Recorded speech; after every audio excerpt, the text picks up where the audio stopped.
요한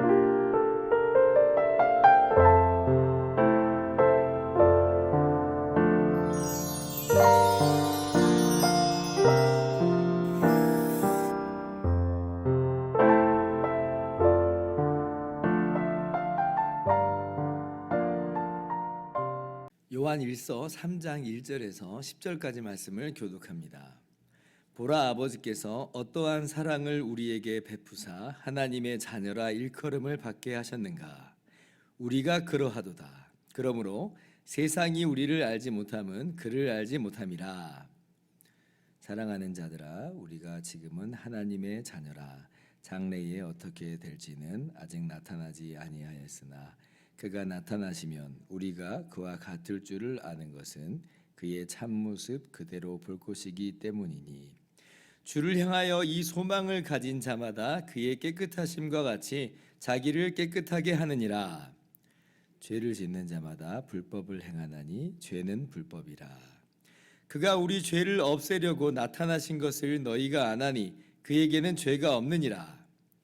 그 안에 거하는 자마다 범죄하지 아니하나니 범죄하는 자마다 그를 보지도 못하였고 그를 알지도 못하였느니라.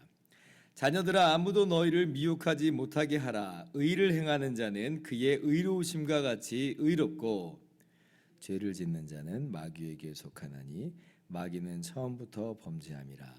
하나님의 아들이 나타나신 것은 마귀의 일을 멸하려 하심이라.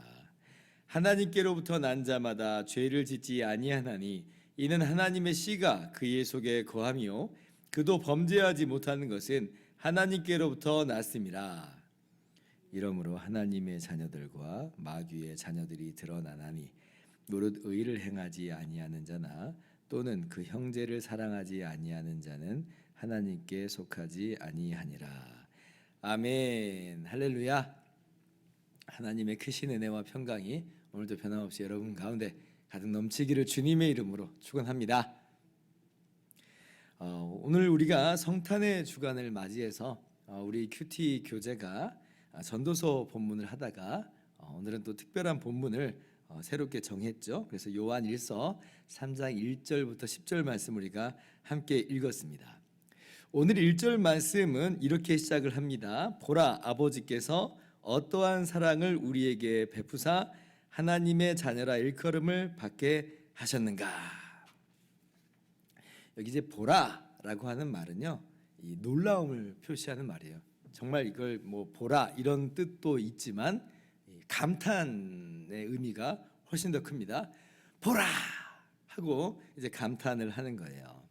그러면 뭐가 그렇게 놀라운 일이고 뭐가 그렇게 감탄을 터져 나오게 하는 일인가라고 할 때에 아버지께서 어떠한 사랑을 우리에게 베푸셨는가, 이게 정말 놀랍다는 거예요. 그래서 아버지께서 우리에게 베푸신 사랑을 보면서 보라 하면서 놀라는 거예요. 그러면 어떠한 사랑인가 라고 할 때 우리가 그 사랑을 너무나 잘 알고 있죠. 하나님이 세상을 이처럼 사랑하사 독생자를 주셨으니. 어떠한 사랑이냐라고 할 때에 독생자를, 아버지께서 사랑하시는 독생자를 아낌없이 내어주시기까지 하신 사랑이에요. 그러니까 그 사랑을 보면서 우리 안에서 탄성이 터져 나오는 거예요. 보라! 그래서 예수님께서, 하나님의 아들이신 예수님께서 이 땅 가운데 오셨죠.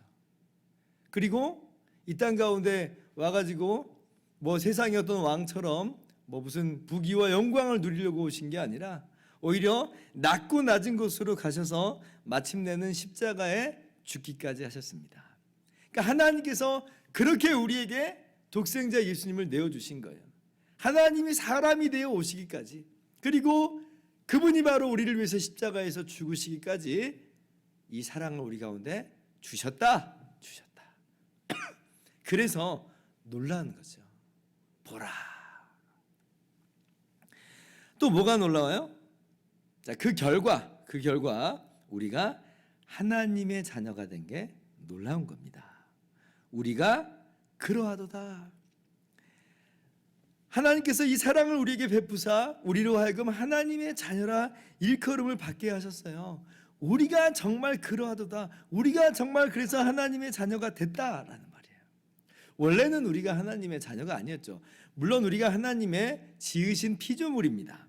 그러나 우리는 죄로 인해서 타락했고 부패했고 하나님을 떠나버렸어요. 멸망받아 마땅한 존재예요. 하나님의 의로우신 심판을 받을 수밖에 없습니다. 하나님의 진노의 대상이라 이 말이에요. 그런데 하나님께서 하나님의 아들 예수님을 우리에게 주심으로 말미암아, 그래서 예수님이 이 땅 가운데 오시고 우리를 위해서 십자가에서 죽으심으로 말미암아 우리의 모든 죄값을 다 치르신 거예요. 우리의 모든 죄값을 다 해결하셨어요. 그래서 우리가 거저 하나님의 자녀가 된 겁니다. 아들이 아니었지만 하나님의 아들이 된 거예요.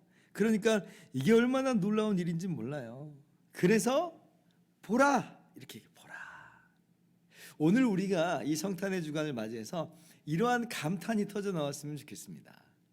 세상 사람들은 이걸 모르면서도 그냥 세상에서 이 크리스마스를 즐기고 있어요. 뭐 괜찮아요. 잊어버리고 그냥 상관없는 것처럼 보내는 것보다는 그래도 그냥 이렇게 성탄의 주간이라고 기념하고 노는 거라도 괜찮은 것 같아요.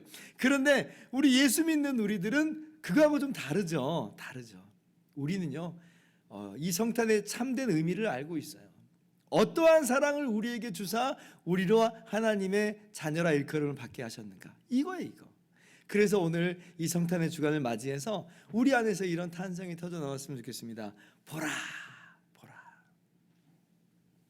자, 그러면 우리가 이 성탄의 주간에 이렇게 놀라면서 감사하면서 탄성을 터뜨리는데 우리가 이제 감탄만 하고 말 건 아닙니다. 자, 어떻게 살아야 할 것인지에 대해서 오늘 말씀이 우리에게 분명하게 교훈해 주시죠. 어떻게 살아야 해요? 3절 말씀 보니까, 자, 주를 향하여 이 소망을 가진 자마다 그의 깨끗하심과 같이 자기를 깨끗하게 하느니라. 어떻게 살아야 된다? 자기를 깨끗하게 하는 삶을 살아야 마땅하다. 이것이 이 성탄의 주간에서 우리 자신을 향해서 다짐해야 될 교훈입니다. 여러분, 이게요, 내가 나를 깨끗하게 해야지 그제서야 구원받는다, 그 말 아닙니다. 오히려 반대예요. 우리가 구원을 받았기 때문에, 하나님의 자녀가 됐기 때문에, 그래서 우리가 깨끗한 삶을 산다라고 하는 겁니다. 지금 당장은 우리가 하나님의 자녀로 완전히 드러나 있는 모습은 아니에요. 이건 좀 가려져 있어요. 그러나 장차 완전하게 드러날 것이에요. 우리가 그 소망을 가지고 있기 때문에 지금부터 이미 자신을 깨끗하게 하는 삶을 사는 겁니다. 가려져 있지만 우리의 본질은 하나님의 자녀니까 드러났을 때 정말 우리는 하나님의 자녀로 드러날 것이기 때문에, 그래서 우리는 오늘 감춰져 있는 그 모습을 오늘의 우리의 삶 속에서 나타내는 거예요. 완전하지 못할지라도 우리가 깨끗한 삶을 사는 겁니다. 이렇게 사는 건 잘못 사는 거예요. 어차피 우리가 하나님의 자녀로 나타날 건데, 우리가 깨끗한 자로 나타날 건데 그냥 뭐 지금 대충 살아도 되겠지, 그래도 어차피 깨끗하게 나오는 거 아니야? 이건 잘못 오해하는 거예요. 잘못 이해하는 거예요. 예를 들면 이렇게 한번 예를 좀 들어볼게요. 결혼을 앞둔 예비 신부가 있어요. 이제 조만간에 곧 있으면 날짜는 정해졌고 결혼식을 올릴 거예요. 그런데 나 좀 있으면 결혼할 거야, 나 이미 예비 신부야, 결혼 날짜 다 받았어. 그래도 그 이 남자 저 남자 아무나 막 만나요? 그럴 수 없잖아요. 결혼식은 아직 안 했을지라도 이미 날짜가 다 정해져 있잖아요. 이미 결혼한 거나 다름이 없어요. 자신을 다듬는다고요. 깨끗하게 한다고요. 단장한다고요. 그날까지 살도 빼고 화장도 하고, 그리고 그 예비 신랑하고 결혼 안 했지만 계속 알콩달콩 만나면서 교제하면서 사랑을 나누잖아요. 그런 거예요. 우리가 주님 다시 오실 때 완전하게 깨끗한 모습으로 하나님의 자녀로 드러날 겁니다. 근데 지금부터 우리가 하나님의 자녀로서 깨끗한 삶을 살아가는 것이 우리의 마땅한 모습인 거예요. 그럴 수밖에 없는 거예요. 그래서 우리 기독교는 세상의 다른 종교하고는 완전히 다르죠. 세상에서는 우리가 뭔가를 해야지, 내가 선행을 해야지, 내가 깨끗하게 살아야지, 그래야지 혹시나 내가 구원받지는 않을까라고 하는 그러한 생각을 갖고 있어요. 행위 종교라고 해요. 내가 뭔가 해야지 구원을 받는 거 아닌가. 그러나 우리 기독교의 복음은 그거하고 전혀 다릅니다. 우리는요, 뭔가를 행했기 때문에 구원받는 거 아니에요. 구원받았기 때문에 우리는 깨끗하게 살아가는 존재로 나아가는 것이다 라고 하는 겁니다. 이것이 우리에게 전달되고 전해진 놀라운 소식이에요. 그러므로 오늘 우리가 이 성탄의 주간에 이렇게 다짐하는 거예요. 그래, 내 자신을 깨끗하게 하는 삶을 살자. 하나님의 자녀들 계속 범죄할 수 없어요. 죄짓기를 계속할 수 없어요. 우린 죄 가운데 머무를 수 없는 사람들입니다. 엊그제 수요 저녁 기도회 때 구원받는 믿음과 생명 얻는 회개에 대해서 함께 말씀을 나눴어요. 그러니까 믿음과 회개에 대해서 말씀을 나눴죠. 우리가 우리 죄를 회개하고 예수님을 믿음으로 말미암아 거저 구원을 받았다고 했어요. 근데 제가 그때도 말씀드렸던 것처럼 생명 얻는 회개, 이 참된 회개는 뭐냐라고 할 때 죄에서부터 방향을 돌이켜서 하나님을 향하는 거다 그랬어요. 이게 무슨 말로, 다른 말로 이제 어떻게 설명할 수 있냐면 우리는 방향이 전환된 자라는 거예요. 방향이 전환된 자예요. 전에는 죄를 향해서 방향이 맞춰져 있었는데 지금은 하나님을 향해서 방향이 맞춰진 자예요. 방향이 전달된 자예요. 회개한 우리는 방향이 전달된 자예요. 자, 그래서 물론 우리 가운데 여전히 남아있는 죄악의 찌꺼기 때문에 이 죄악의 옛 본성이 우리를 죄로 자꾸 돌이키게 하려고 합니다. 마치 용수철처럼 다시 죄 가운데로 돌아가게 만들어요. 이런 게 분명히 있습니다. 그러나 우리에게는 그런 옛 본성, 찌꺼기로 남겨져 있는 옛 본성만 있는 게 아니에요. 오히려 우리에겐 새로운 본성이 새겨졌어요. 하나님을 향해서 방향이 전환된 자라고 했잖아요. 새 본성이에요. 깨끗해진 사람이에요. 의로워진 사람이에요.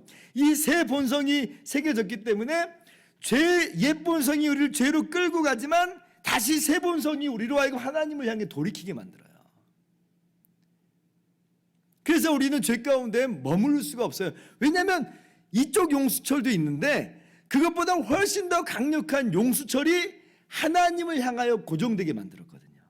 그래서 우리를 하여금 자꾸 하나님을 향하게 해요. 그래서 우리가 매일매일 회개할 수 있는 건 뭐냐면 이미 우리가 방향이 전환된 자이기 때문에 그래요. 그러니까 자꾸 회개하는 것은 그래서 다시 하나님을 향한 새로운 본성 쪽으로 가게 하는 거거든요. 그게 매일매일의 회개예요. 그래서 우리는 죄 가운데 머무를 수 없다. 그러니까 죄 가운데 머무르는 사람, 머무르고자 하는 사람, 그 사람은요 방향이 전환된 사람이 아닐 확률이 높아요. 정말 방향이 전환된 사람은 하나님의 자녀가 된 사람들은요 새 본성이 이미 심겨졌기 때문에 회개하게 됩니다. 죄를 짓고도 그 안에 머무를 수 없어요. 회개해요. 그리고 자꾸 하나님을 향해서 나가요. 스스로를 깨끗하게 하는 거죠. 우리가 이러한 은혜 가운데 머물고 있고 거하고 있다는 것을 기억했으면 좋겠어요. 그래서 우리가 오늘도 깨끗하게 하는 삶을 살도록 힘쓰는 우리 모두가 되기를 바랍니다. 이 일을 위해서 예수님이 오신 거예요. 5절 말씀, 그가 우리 죄를 없애려고 나타나신 것을 너희가 아나니 그에게는 죄가 없느니라. 우리의 모든 죄값을 다 치르셨어요. 그래서 죄의 일을 없애주셨어요. 그리고 우리에게 새로운 본성을 심겨주심으로 죄 가운데 더 이상 머물지 않게끔 우리를 날마다 이끌어 가세요. 죄의 일을 멸하는 거예요. 마귀의 일을 멸하시는 거예요. 그렇게 해서 우리를 영원한 구원으로 완전하게 나타나게 하실 우리 주님께 모든 영광과 감사와 찬양을 올려드립니다. 그러므로 오늘도 깨끗한 삶을 사시고 의로운 삶을 사시고 형제를 사랑하는 삶을 살아가는 저와 여러분 모두 되기를 주님의 이름으로 축원합니다. 기도하겠습니다.